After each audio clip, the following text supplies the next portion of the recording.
I remember we had this secret meeting with the teachers from the prison, and we were like, would you leave your job inside of here to do this outside of here? And they were like, let's go. So then we had the critical mass. Looking back on it, it was like some governmental special force unit takeover. It was beautiful.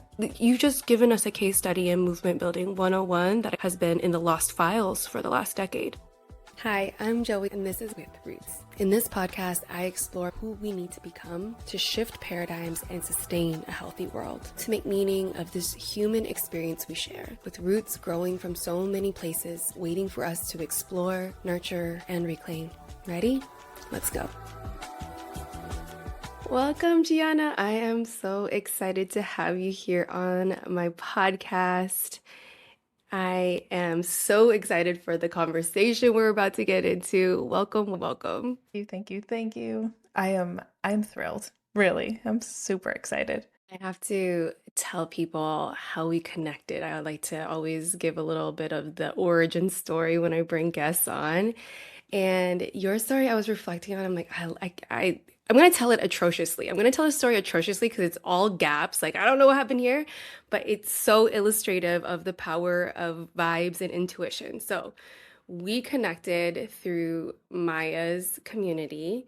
And I can see your face on the first call that I was aware of you on. And I feel like you didn't talk at all on the call. Like, I don't even think there were words. I honestly, if there were, I don't know what you said.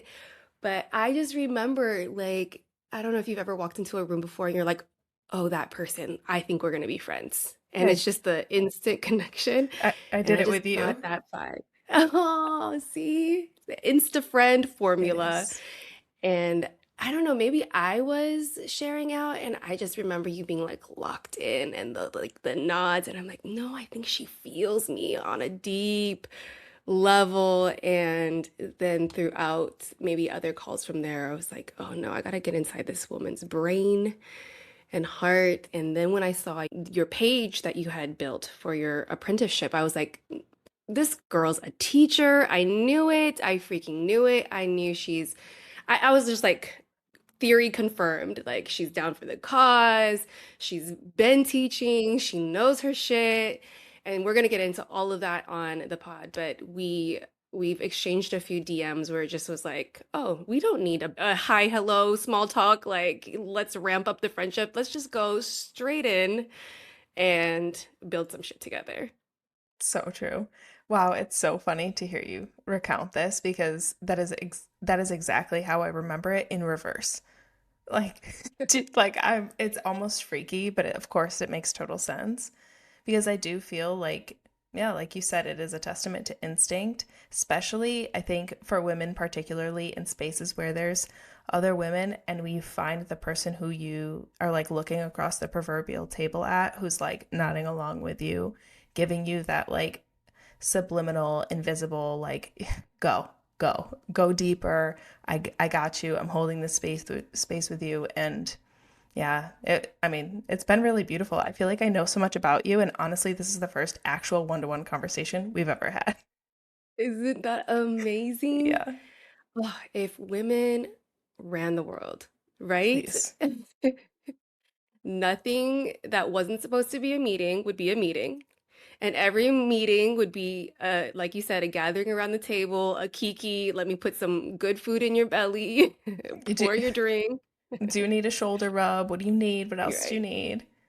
Yes. 12 months minimum maternity leave. Yes. Yeah. Basic human rights, all your needs met. It's Mm. not so hard. We actually have the ability and power to do so. Mm. Well, I am so excited to jump into some of those things that we talked about on that spiritual, intuitive level, resonated on. I think you and I connect as being sort of maybe misfits or like outliers in this funny little online coaching course space. So I'm going to start with posing more loaded question with big words. Because to me, what really lit a light in me as soon as I saw anything that you had written or were talking about was like, oh, there's a spine of pedagogy here. There are bones of critical pedagogy, understanding the role of teaching, the role of facilitating transformational shifts for humans. And I think it's missing in a lot of coaching spaces. I would love to know your take on it. If you see pedagogy as missing, what your relationship with pedagogy is in general, or how you see your role bringing what you do and your presence into this space.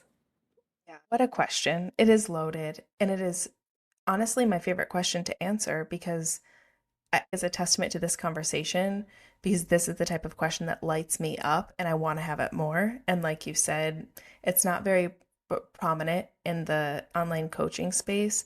And to be very frank, there were a lot of the reasons why I was very timid to enter this space. And it took me almost 9 months to build that apprenticeship. And honestly, it had almost nothing to do with the fact that I didn't know what to build or how to build it or what I wanted to do. It was how the hell do I bring it into a space that might not quite understand the level of rigor. My relationship with pedagogy is a fun one, I think. And it's, I think, really informed by a lot of my different classrooms, but the foundational level of my pedagogy is always like pretty constructivist, like in the sense that, like, you know, learning through experience is one of my core beliefs. And my nana, growing up, I am the second generation in my family to have gone like to school, to like finish high school, go on, you know. And my nana always says like that she's heart smart. She's not book smart. She's heart smart. But you know what my nana is? Fucking smart. She's smart. She's a smart woman. And that is because she has a constructivist education. That woman has learned Mhm. everything through experience, through humans, through her own instinct to moving and weighing the possibilities and risks and change. And so all of my teaching has always been informed by sort of a constructivist essence of just learning through experience. And I think the other thing I want to say about this is that so much of the coaching space, and I would say even formal education spaces, center knowledge instead of student. Mhm. And a constructivist, like true, my purity constructivist sort of vibe is like, yeah, you're every single student is a resource.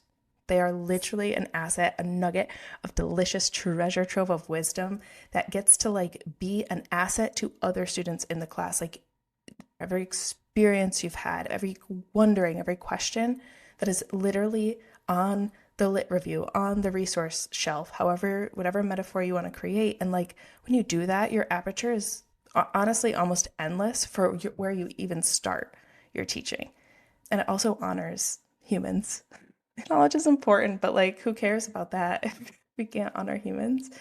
And then, of course, critical pedagogy, which is, you know, really making sure that there is an intentional spine, as you call this, of like, yes, learn by experience, but question everything, power Mhm. systems, our Mhm. conditioning, and then let that be the way we make meaning, and then let that be the way we change the way that we might be making meaning based on the information, the way that we're learning.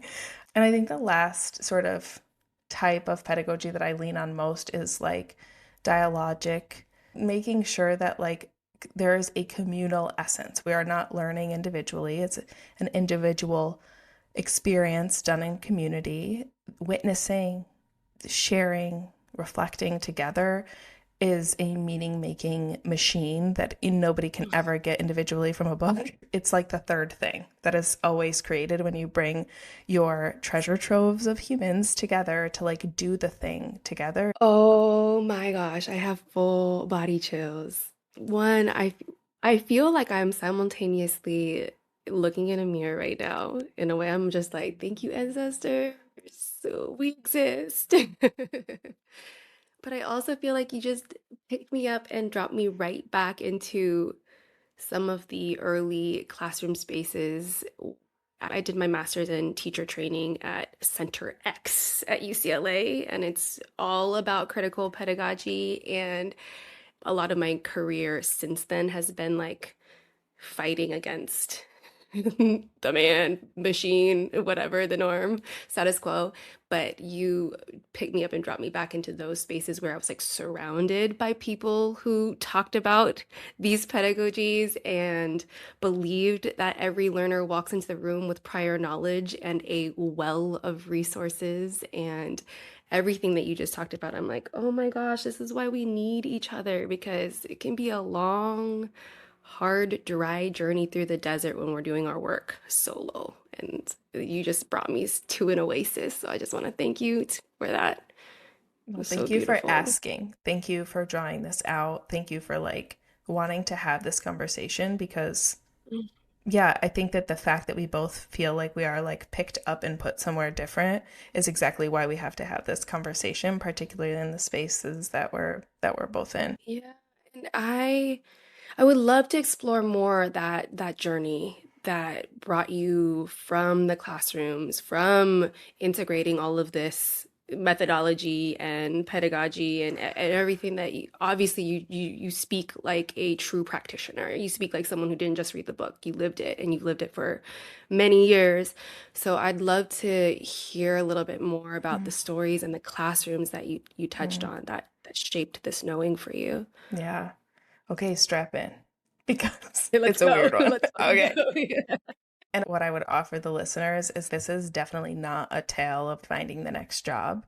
I was always just looking for the next best way to solving a problem and trying to find the lever that either was being used from my perspective incorrectly or not being used Mm, at all.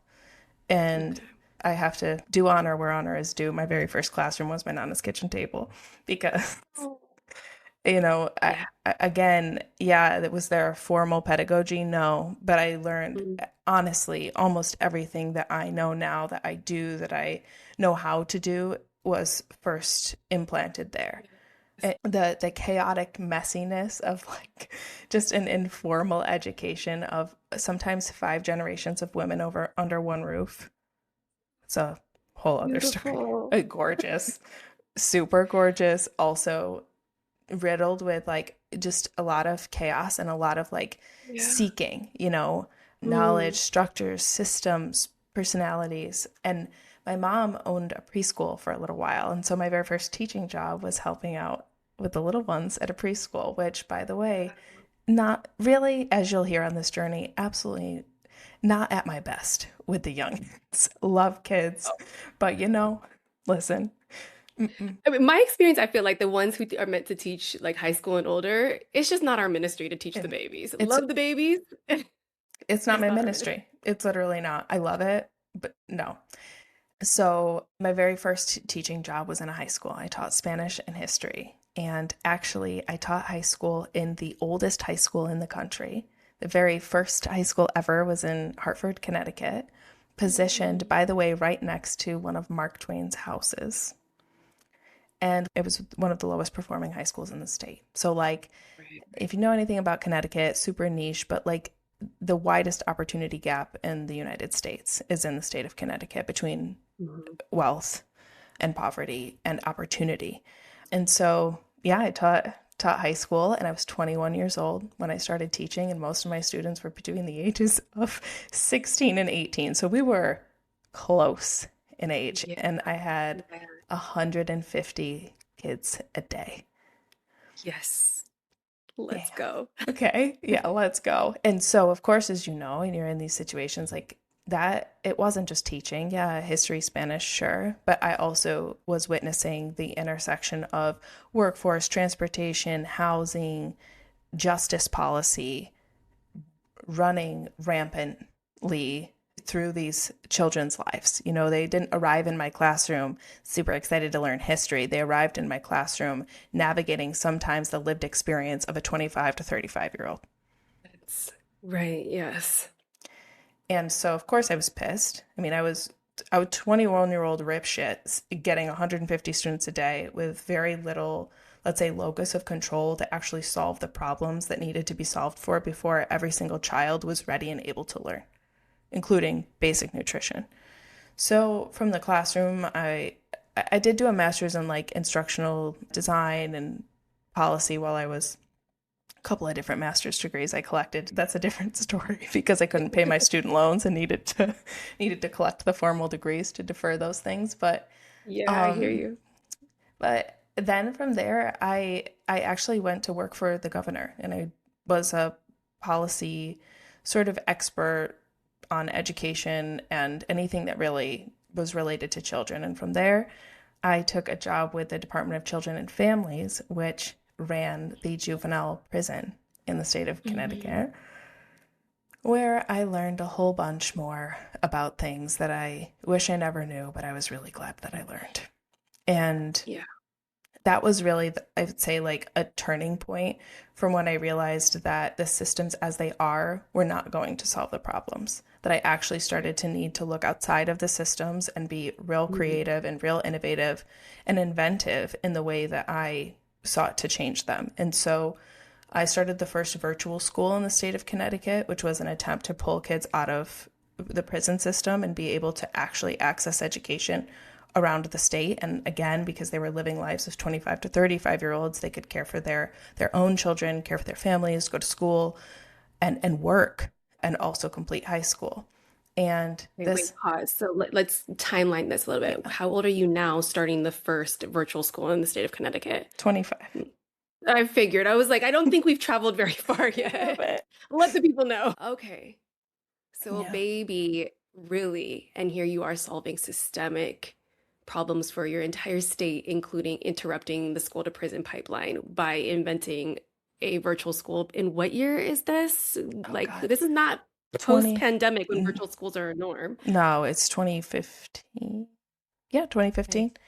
And fun fact on this, the way that we were able to kind of set up this virtual school was to find a non-gender neutral statute from 1972, which made the mistake of just not actually naming a school as a brick and mortar entity.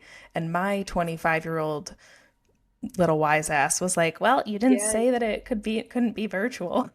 Let's So, go. yeah, and it worked. I mean, and of course it worked because it was putting the students first. It was literally working backwards from what is the experience of a young person who has been incarcerated, who needs to get out and be able to still access all of the things that they need in order to have opportunities. Cool. Let's just design that and do that. Right. Imagine. Engineer, problem, solution. Mm-hmm. Let's go. Can you talk me through, because this is pretty monumental. At 25, building a virtual school, there had to be at some point other people involved, people co-signing and approving. What was that process like for you? So this was a point in my life where I learned the importance of a co-conspirator, not a Mm, mentor, mm, not just a good boss, a co-conspirator. let's go. And Yeah. he was actually the person who brought me over from the governor's office and actually was like, you want to do this with me?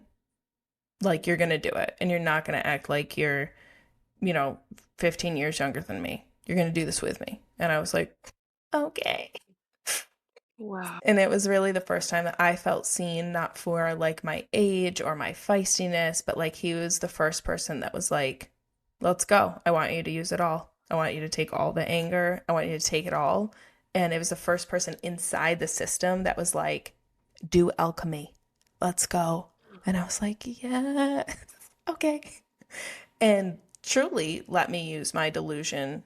It was him and I. Yeah. There were other people, but Hmm. it was an effort that had to be, how do I explain, like basically it felt like we were moles at first Mm, for the initial mm, months, kind of working within the system that didn't want us to do what we were about to do, yeah. doing planting all the seeds, basically laying the foundation, building in silence, building in secret in a lot of ways, co-opting other co-conspirators. I remember we had this secret meeting with the teachers from the prison, and we were basically like, would you leave your job inside of here to do this outside of here?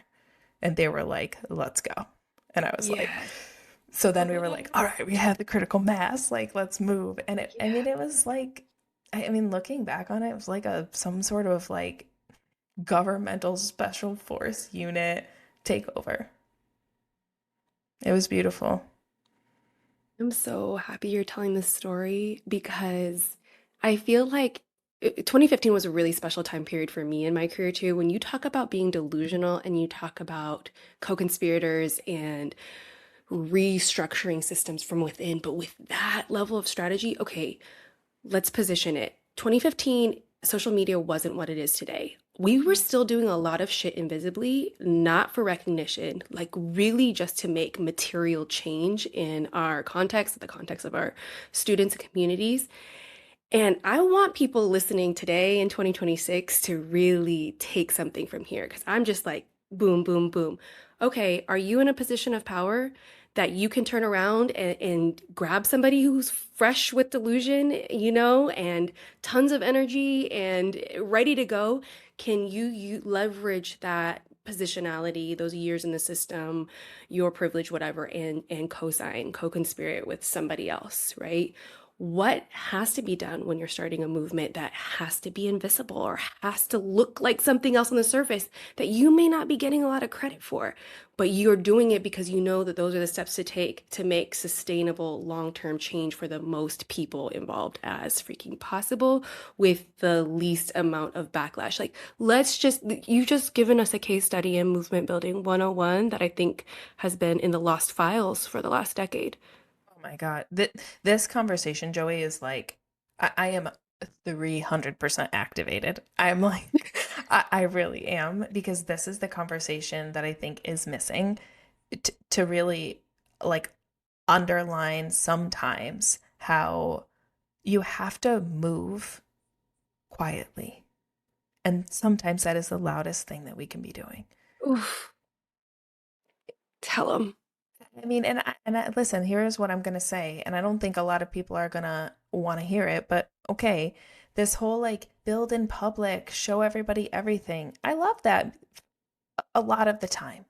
But when you are building something where critical pedagogy is part of that spine, where in as part of that spine, inherent to like the fidelity of critical pedagogy, or whatever that even means for you, but inherent to that practice is the practice of being able to build co-conspirators, which is a long tail process that is so unsexy. You can't post it on Instagram. It's unpostable because it's delicate. And if it's not delicate, I'm not always, but I would question how are you moving in honor and in integrity?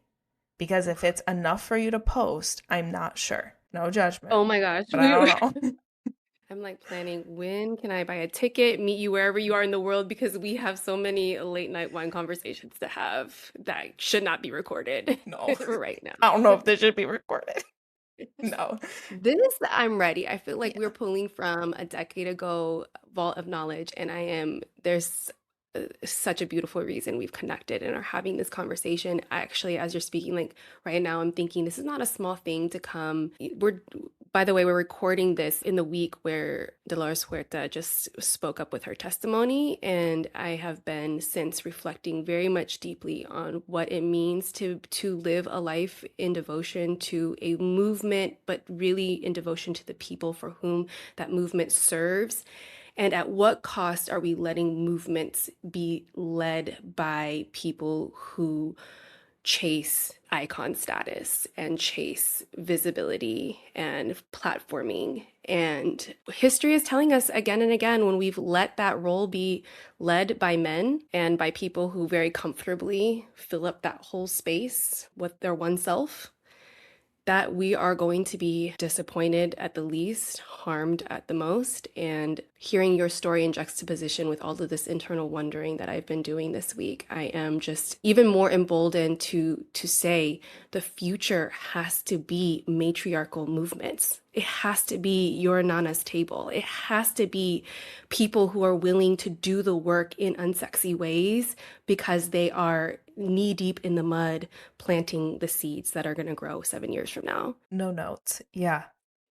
Yeah. And I get that that's a look, I talk a lot about paradox, and I know we might get to this, but this is one of those paradoxical ponderings that I think every leader, everyone who has a program, everybody who has a platform, I don't care, anybody who has a damn Instagram honestly counts, okay? And I mean this, to really inspect the dance that we do inside of the paradox of, for example, visibility and secrecy. and that there's no clean answer, right? It's not always, yeah, okay, if I want to adhere to critical pedagogy, I have to do things in secret. No, it's being really present with the paradox and discerning as moments show up, as you move to share or move to hold back, and really knowing when and how, and letting that really be taken on as a critical act of leadership. Yes. Let's talk more. Let's dive in because paradox is so present in the curriculum that you are sharing with your worlds. Walk us through a little bit more what you mean by paradox, what the power and potential in paradox is, and what is lost when we aren't building the capacity Mm. to recognize and sit and hold paradox. What an easy question, Joey, just tossing softballs at me. Okay, so paradox in the most simple way is absolutely being present with your multitudes. Most of the times, those multitudes feel like one is on one end of the earth and the other one is like floating in the cosmos somewhere. And you're like, excuse me, these two things must not exist in the same solar system. And the work of paradox and where it turns into power is saying, yeah, they absolutely exist in the same solar system, and the entire solar system would fall out of balance if they didn't.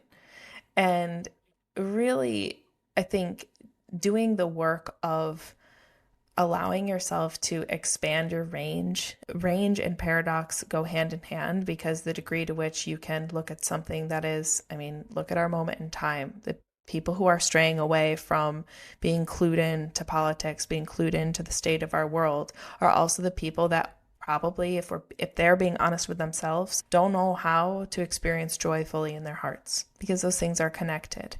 And this is really less of a, hey, you have to fix yourself to expand your range and expand your capacity, and more of a, how do we care for each other and our humanity more intentionally by creating more moments to collect evidence that more than one thing can be true at a time. Yes, that's it. And it's delicate, just like all of the other things we've been talking about. This is a delicate process. And, a lot of the paradox that comes up right now with leaders is like, oh, do I talk about politics or don't I? I don't know everything, so maybe I should not talk about it, step back.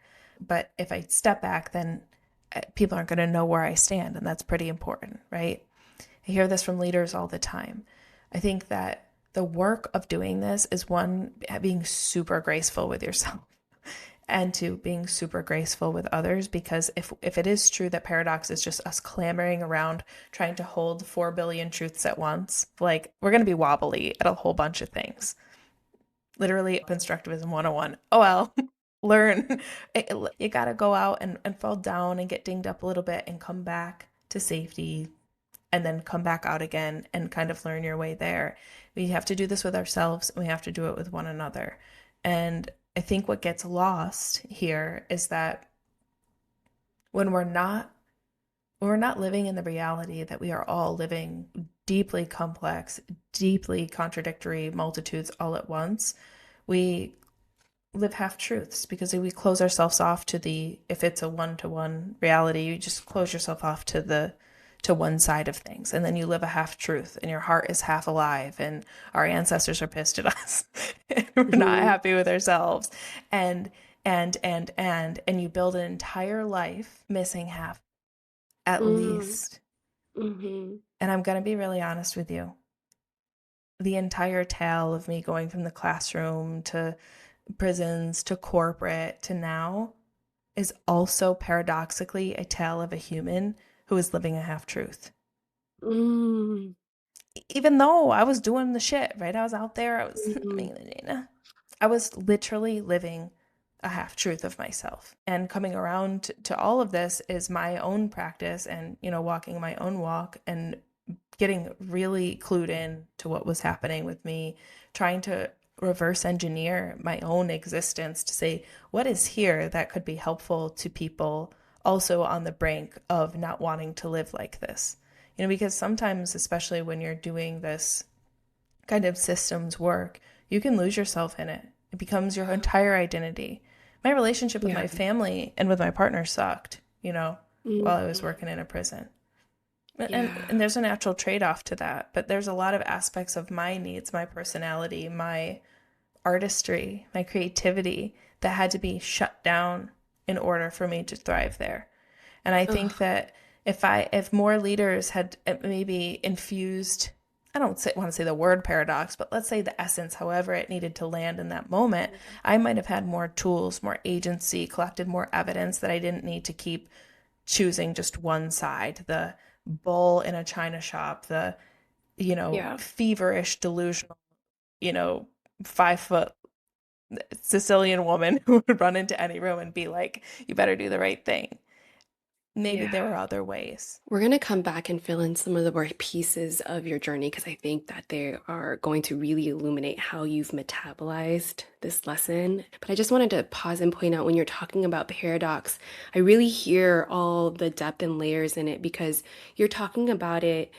You mentioned one of the sort of stumbling blocks you've identified in leaders being able to take a stand against anything is this misconception. Well, if I'm going to take a stand for anything, I must be clear on everything. And it brought me right back to one of the sort of guidelines that has served me so well from critical pedagogy has been the idea of unfinishedness and that we are lifelong learners and that we walk with these working theories and we're constantly reading the world and that what we read of the world shapes our meaning making and our knowing and it's been such a beautiful service. I use the word really intentionally to me in my practice because as you said, we are when we're taking on systems and we're taking on big problems with this heart that is too big almost for this body we exist in, we have this really real material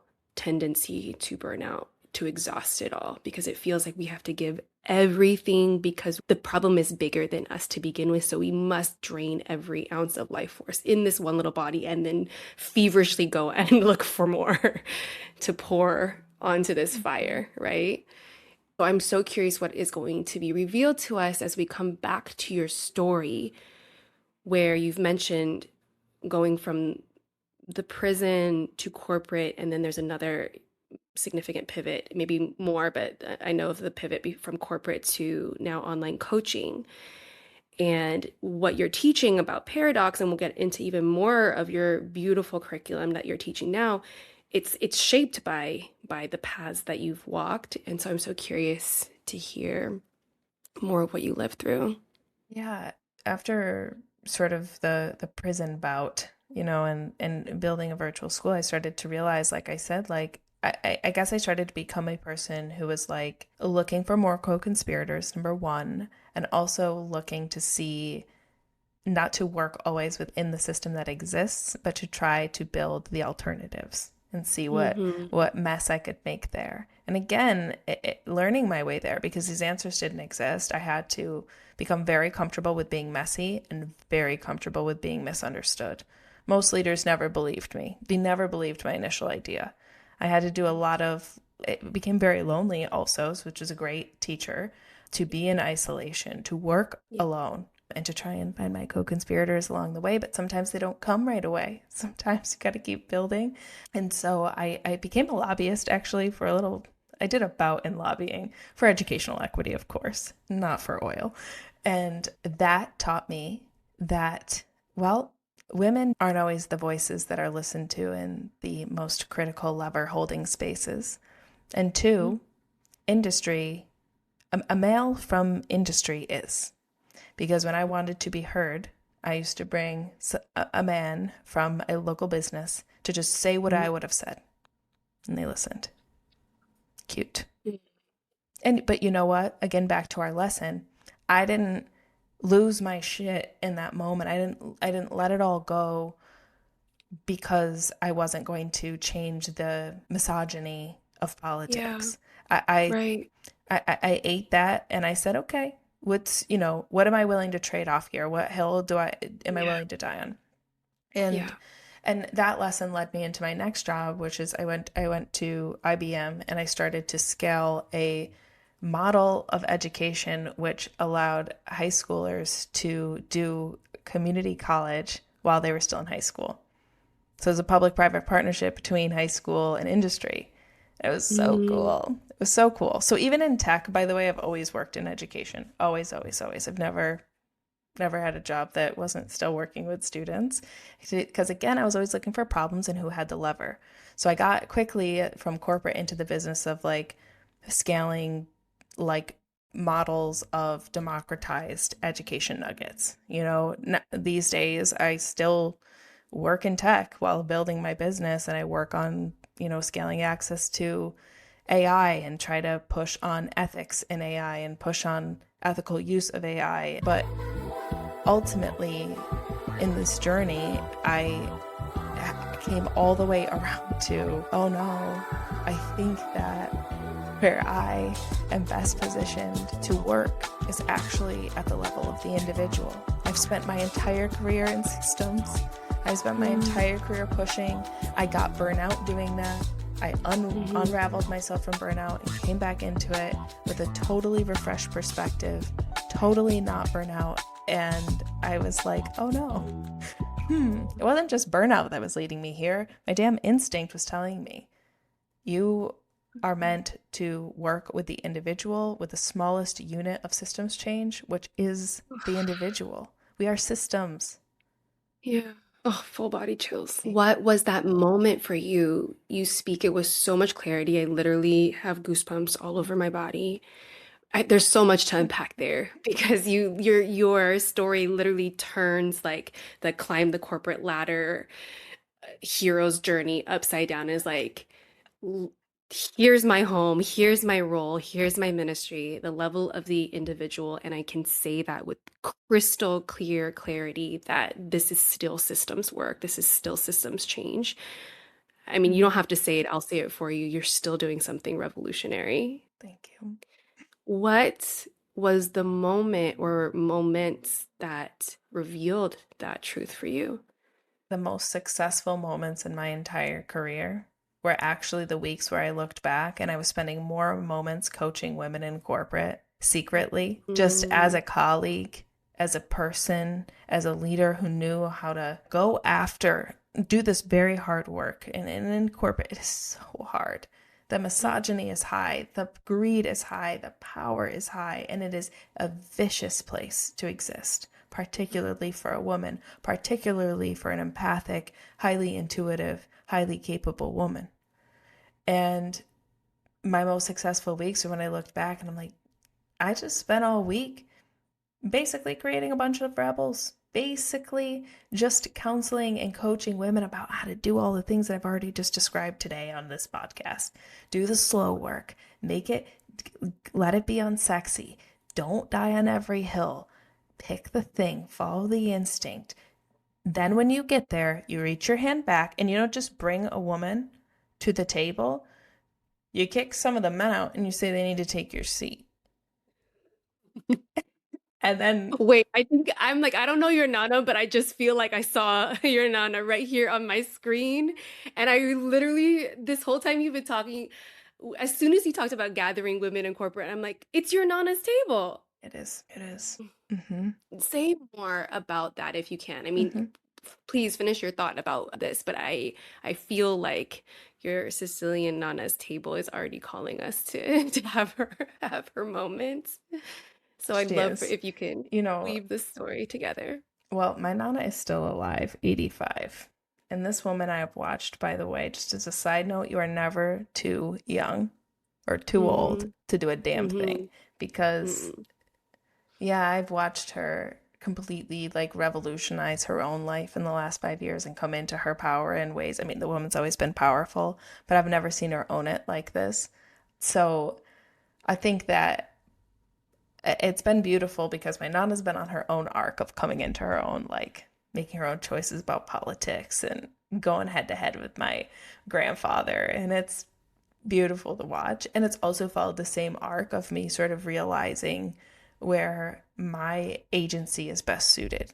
And, mhm, some of the things that you and I have talked about, or I think some of your questions in our like pre-conversations were around sort of Sicilian folk or really broader Southern Italian like folk practices. And one of the things that is true for this topic of gathering women is we are raw and unfiltered and slightly chaotic people. And when you sit at our table, like there's no way that you can hide anything. Somebody's eyes will drag it out of you long before the question comes. You can't help Mm. it. It's like, and that's why some people like, kind of avoid that kind of space. Yeah, I get it. And they're probably avoiding themselves. right. And, internalized white supremacy will do that to you real quick, It will. Let's talk about it. Yeah, I think that I think you had asked a question that was like, what do people get wrong about like the Sicilian Yeah, practices or these yeah. folk practices? And I think that's something that's true. I can only speak for like Sicilian, Southern Italian folk practices, but also, all of my friends and all of my colleagues who also have their own folk practices, this is not super dissimilar. But what it is dissimilar to the most is the Mm.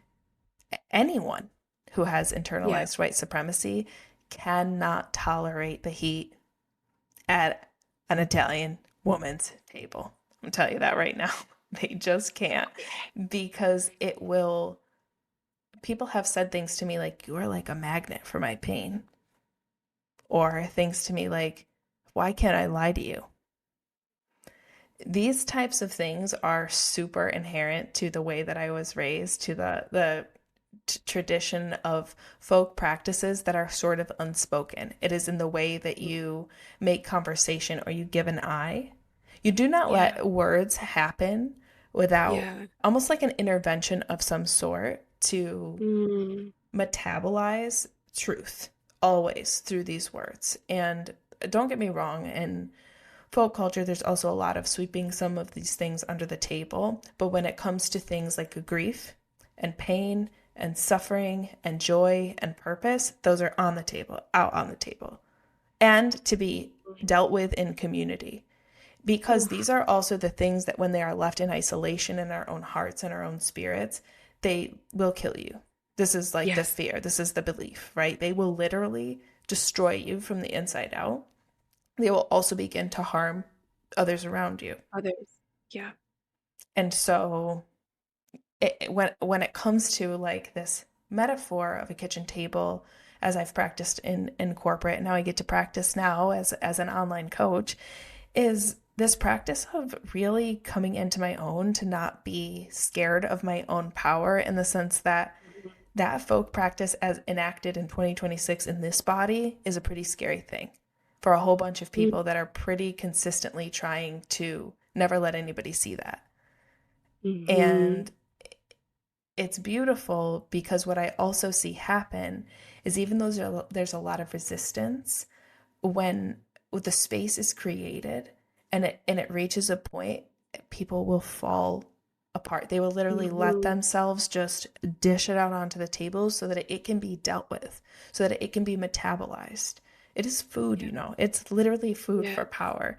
And Yeah. particularly with women, not just in corporate, burnout entrepreneurs and a Yeah. burnout corporate woman are very similar in the archetype Mhm. of the level of suffering that they're holding inside. Yeah.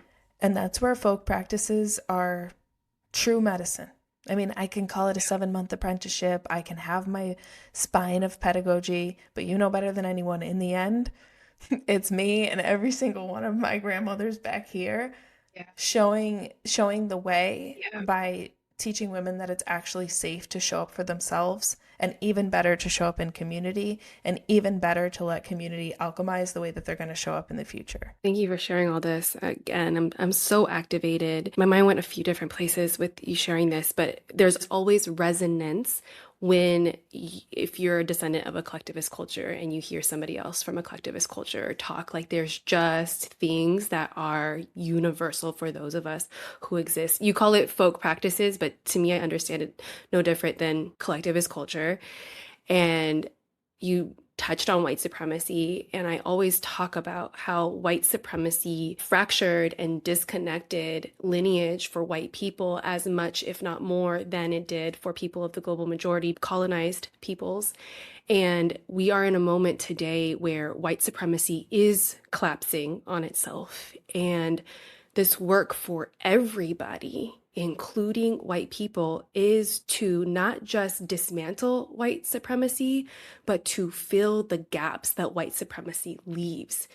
And you touched on the loneliness. The word that comes to me is the hollowness that people are experiencing, which feeds capitalism because you're just trying to lean on capitalist practices to fill those gaps. But you are telling this story where you have a table that is full. It's full of food, it's full of people, it's full of knowledge, it's full of protocol. Like you, in your story of your Sicilian table, you said, these are the rules. Here are the things that might get swept under the rug, but here are the things we don't, because that means literal death. It means your death of your body, of your soul, of this collective unit. We know these things, we adhere to these rules because this is how we more than survive. This is how we flourish together. And those are precisely the anthologies, the compendiums that whatever has been subsumed by white supremacy is missing. And so like I'm sitting across this screen from you going, you and I know have this huge responsibility on our shoulders because we have those grandparents alive with us today. And not everybody does. Not everybody has as unbroken a chain of knowledge and formative experiences and atomic molecular level, like I call it parasympathetic wisdom, right? Parasympathetic collectivism, not somebody who just picked up the identity of like, oh, I'm a part of this movement and I'm taking down patriarchy, but you don't have anything in your cell. Well, you have it in your cells, but you know what I mean? Like you still need to do some work sitting to fill in those hollow parts. That's right. That's You right. need to eat a lot more meals. Oh, what a beautiful way to put it. And I think that that's it's a hard thing, and I think that there are some people in this space that I think sometimes add to the violence that already has existed. And there's a lot of compassion to be had. And I have friends, good friends, who are like mad when I talk like this. Like they get angry with me because I tend to have a lot of compassion for everyone. Yeah. These days, maybe there's a small group at the top that where I'm unable to access my compassion in the same ways these Heard. days. Yeah. But really, like, because I think a lot about actually the town I grew up in, people who have internalized white supremacy as first generation immigrants, Yeah, yeah, yeah. who sit in poverty, who didn't have running water in their homes, who vote against their best interests Yeah. and who align themselves and assign themselves identity as a form of survival. I understand that a little differently than sometimes how we talk about it up here because I witnessed the confounding paradox of Yeah. watching humans do this to themselves out of survival and then Right. sometimes as generations move forward not be able to fill in the gap because they've lost the identity so long ago.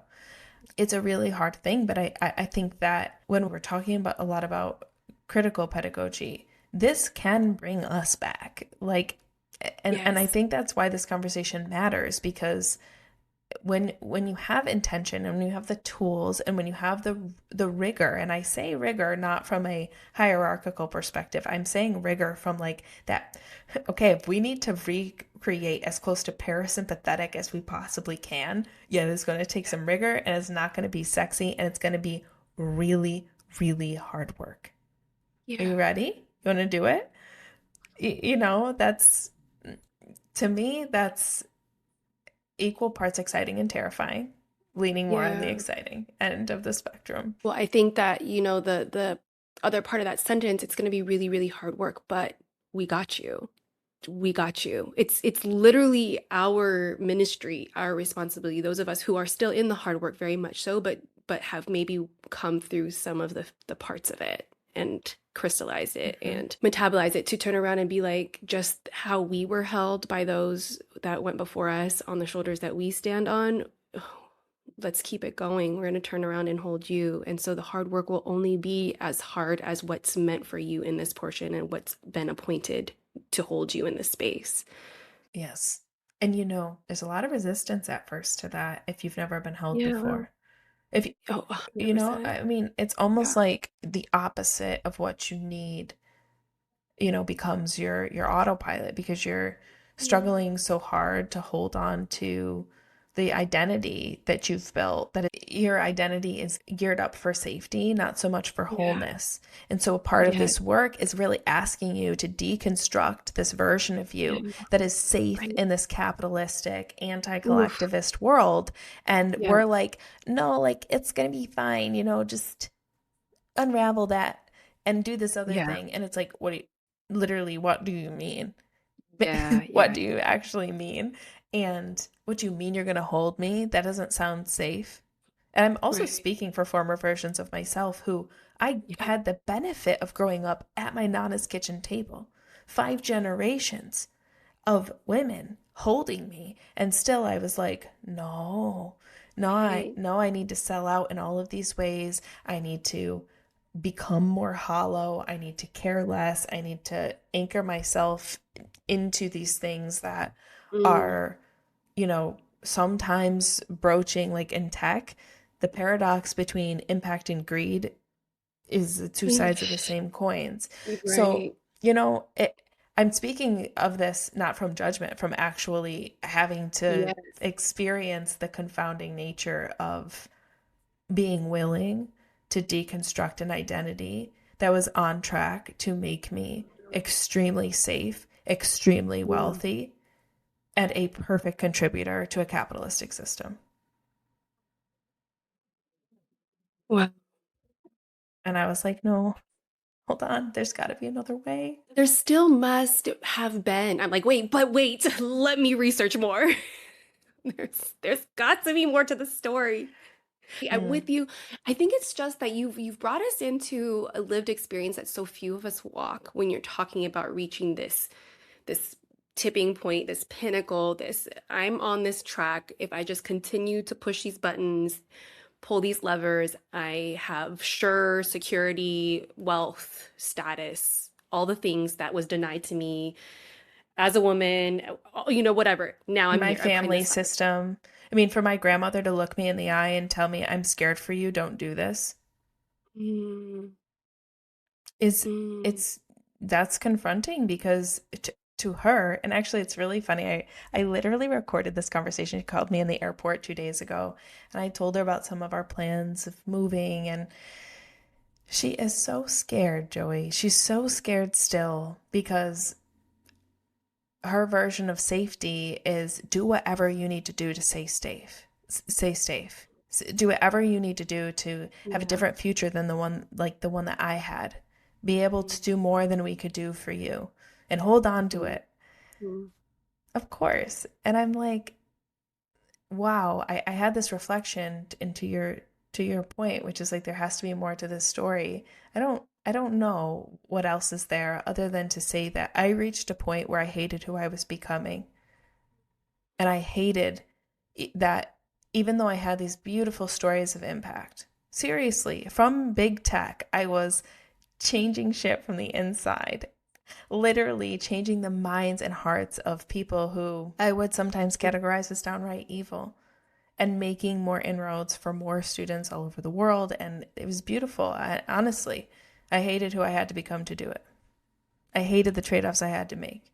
I hated the impact that it had on my relationships. Yeah. I couldn't look myself in the And eye. Like, one of the phrases that stood out to me on your apprenticeship enrollment page is the phrase cost too much. It's one that I use a lot, where we come into this almost, sometimes it's almost a sudden awareness of everything I've been going along with. Suddenly it costs too fucking much. I cannot afford another ounce of life force to this thing. And this is where I talk about the absolute radical ancestral technology of desire. When you hate something and when you want something that bad, it is the power that helps you change your whole life. Like you'll do anything at that point. that's right. That's right. I have chills all over my body. Oh my God. That's right. And sometimes the paradox of it all, and this is talk about paradox, is at the at the very same time that I am ascending and climbing this ladder that every single one of my ancestors is kind of like, go, go, go, build the wealth, do the thing that we never could, stick it to the man, all the things. I was also simultaneously becoming a person that me and my ancestors and my own grandmother was like, why are you working so much? Come here, come sit down. Hey, why do you have a headache again? You know, these things, Mhm. it's so paradoxical because you have Mhm. to, that's where discernment comes in and desire, to your Yeah. point, is like you gotta know when to go. And Yeah.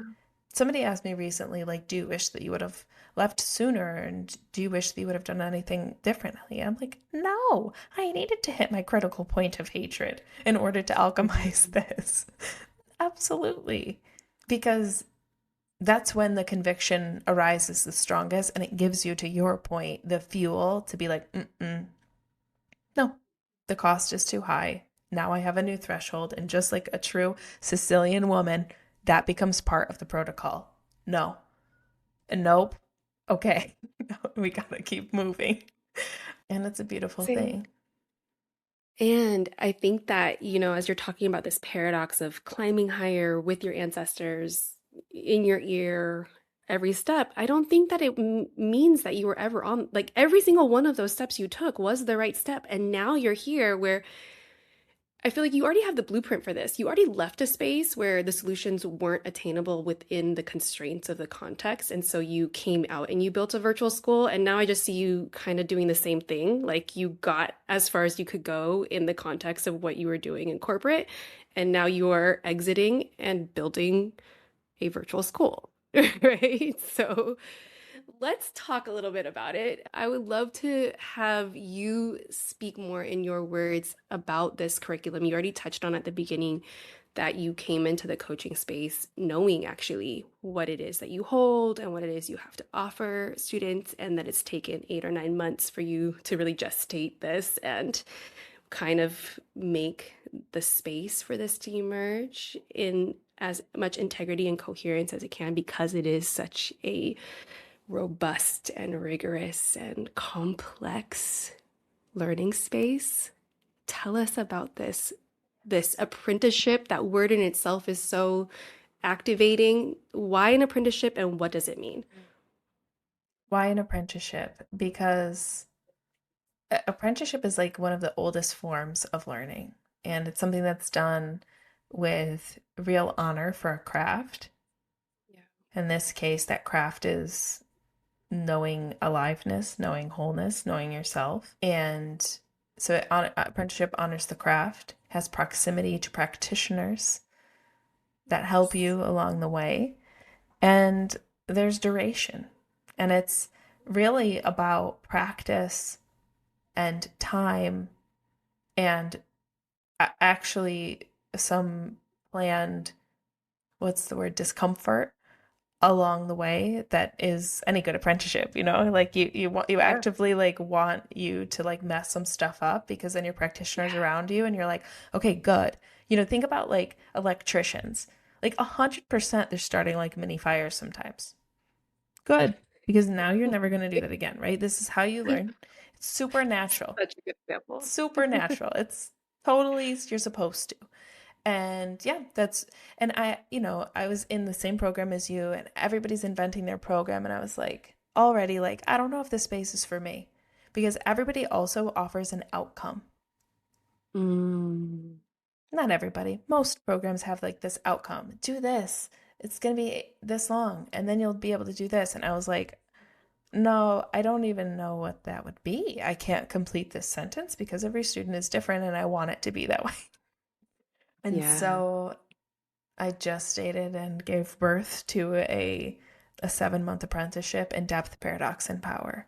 And the core tenets of this are really a reverse engineering of what I've learned for myself, working with thousands of students at this point and working with, Yeah.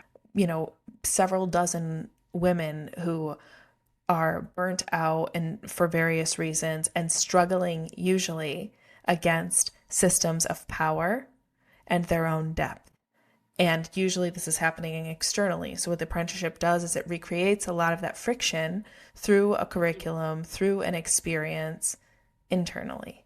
But it allows the interaction, and this is the apprenticeship thing. You're literally apprenticing your own paradox Yeah. and your own depth in order to resurrect your power. And oh, what I mean, it's probably the most fun thing that I've created. And I've created a lot of shit in my life. There's so many curriculums and so many things. This is, listen, honestly, if one person showed up to this, I'd have a blast. And that's how I know that's how I know that it's good. And that's how I know that it's like truly, yeah, just truly something that I believe in wholeheartedly, Mm. full stop. Yeah, because there's a lot of like tenets of this program that I'm so excited about. And yeah, I just can't wait to see how it unfolds. That again, another mini case study. I want people to just pause. Like, I hope that everybody who it feels called to create something in the world would have that utter devotion to and belief in the thing that you are here to channel, to where you can make that statement that you just said, if one person shows up, it will have done what it was here to do, because really that is what it is. And I want to say this with so much love, and I'm holding your hand while I say it to so many people out there who are operating on metrics that are going to burn you out and are not going to keep you aligned to true creation, to true shifting of paradigms, like to chase numbers, to chase clout, to chase any of that. It costs too much. Let's go Costs back to too that phrase. much. It It costs costs too too much. much.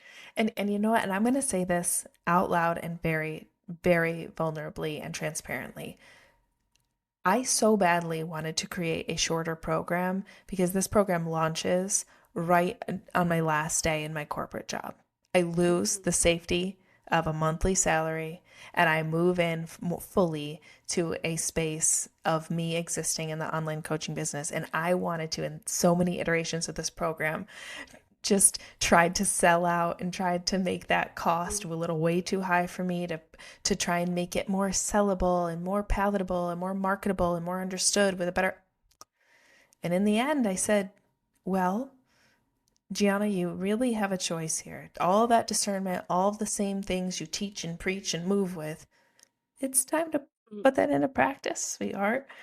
And I'm going to hold my own hand when I say this. Build the program. Build it. Build it. And trust. Because if I did anything but that, I would look back in the mirror and have recreated outside of the system the same human that existed inside of the system. And I had to really be willing to look at myself in that way and say, well, do you want that? And the answer was obviously no. So I built a 7-month program and we're going to see how it works. Gianna, okay, I'm annoying my own self because I'm like, here I go, case study again. I'll never stop being a narrative researcher, so here we go. Mm. Case study, Gianna's the evidence. This is what integrity and coherence looks like.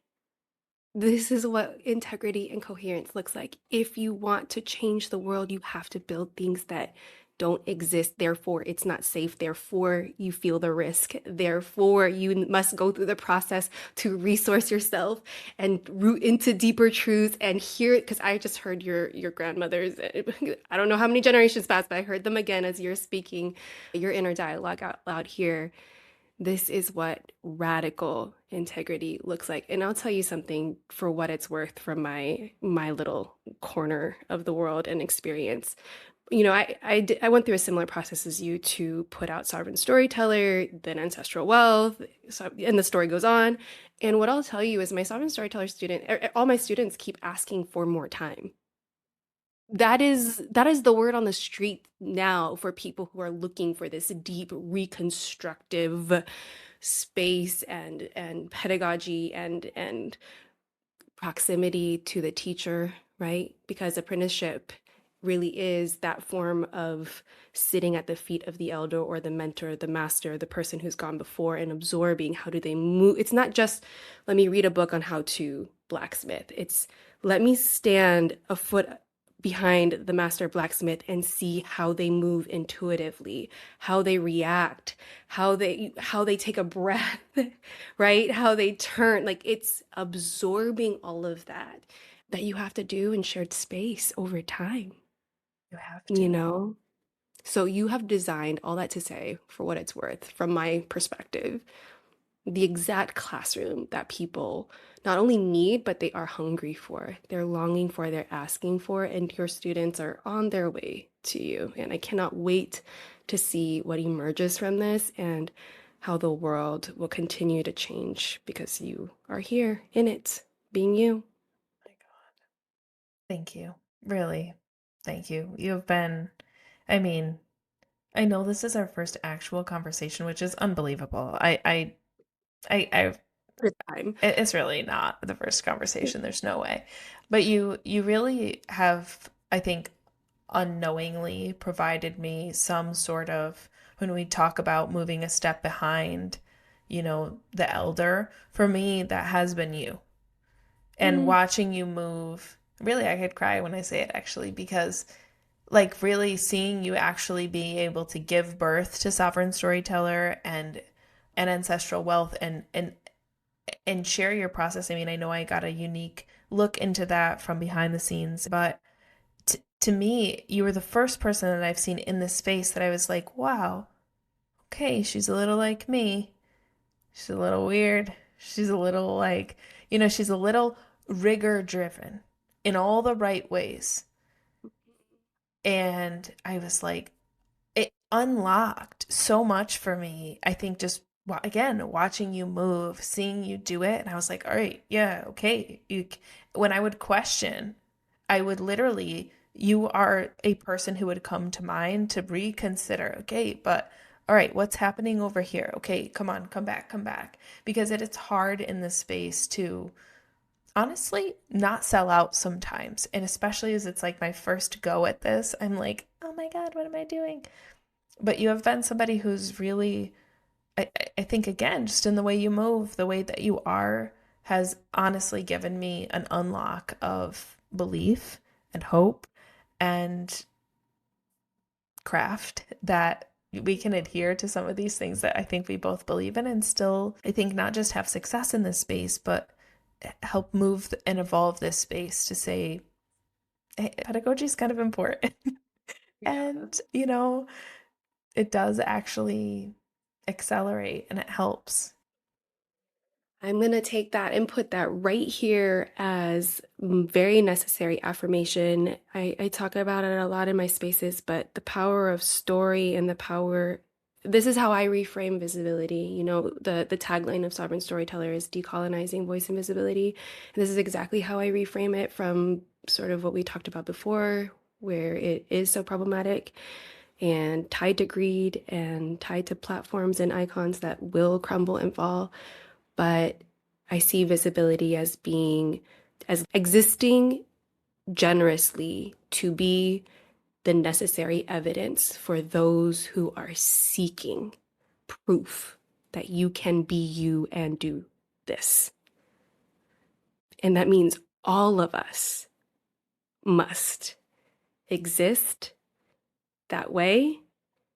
Sovereignly, we choose what parts of myself and my knowing and my wisdom and my crystallization am I going to generously make visible because I know someone is on their path and needs to see a blueprint like me in this moment. I'm I'm blown back, actually. Yes. So I am Oh, just so grateful to our ancestors for crossing our paths. I'm grateful to sit in your presence in this moment for all that you are sharing, all that you are creating. And we have so much more to come. Gianna, as we wrap up this episode, please tell us how we can find you. And let's speak a little bit about our upcoming collaborative teaching moments that we have in yes. each other's spaces. Okay. You can find me at Giana.Cerasia, Cerasia. On Instagram, I'm sharing a lot of generously of my story there as opposed to marketing these days. And I have a podcast, Kitchen Table Sauce, and I have a Substack, Atoms and Meat Suits, and I'll link all these things over to you. But yeah, I play around a lot and yeah, just exist in a lot of different formats and spaces. And then our collaboration coming up, Joey is one of our guest teachers in the guild of practitioners, really, that are coming into the apprenticeship to represent a lot of different, seemingly disparate topics. I call this initiatory friction because, I kind of like to see my students suffer a little bit, well held and with love. Yeah, Okay. yeah, And yeah. do weird things that maybe seem like, why am I learning this today? And then And that's on immediately, rigor. uh-huh. And so yeah, so Joy, you're gonna come in and lead a beautiful, I don't, who knows what it's actually going to end up being about, to be honest, but I know that a part of this process, and of course, like as the backbone of critical pedagogy, really offer a session that helps students really inspect the systems and the power and the conditioning that we have, and how storytelling and connection to lineage and connection to our instinct and our roots are a source of power in, one, understanding those things, and two, doing something about those things. Yeah, I'm so excited. Thank you Yeah. so much for opening up your space to me. No, thank you, because then I get to come into Sovereign Storyteller and concoct something. Again, who knows what to be revealed. But yeah, I think I'm just really taken aback. And I mean, I knew this coming into this talk, but I'm just so grateful for who you are, how you share yourself generously in the spaces that you create, because what a landing place for like my heart and spirit, honestly. It's such a critical moment also for me in my own journey, to be very honest. Finding a space and collecting that evidence that I can exist, I can do this too, and stay true to my own integrity and stay true to the things that I believe in my teaching practice. And I'm so excited. I'm just like, and I know this isn't the end. Like, I know that we're going to find lots of ways to share and collaborate. Yes, that's it. The beauty of relationship. What a expansive beginning. This is Truly. just the beginning. Okay, Gianna, you have to let us know, because I know there's going to be people listening to this who are like, okay, that apprenticeship is my next learning space. You are enrolling now, correct? So the waitlist is open. The application will launch in a couple of weeks. So get on the waitlist. The application will launch first to the waitlist only, and I'm not capping the seats. So Okay. yet we'll see. I might have to, who knows, but I'm not capping the seats yet. And so yeah, right now just get on the wait list. The applications will be released here in the next couple of weeks. We start at the end of May and we go for 7 months. And I think I drop you off somewhere in the middle of Scorpio season to Oh my be. gosh, we're on a very similar timeline. I'm starting Sovereign Storyteller this year at the end of May too. So we'll be running parallel programs, and if Awesome. you're hearing this episode, it's probably already open enrollment for Gianna's apprenticeship, Depth, Paradox, and Power. So I will have everything linked below. Gianna, thank you so much. I am filled. My heart is filled. I'm buzzing with energy. Thank you for just giving me so much life today. Thank you. Thank you for existing the way you do. Really, thank you.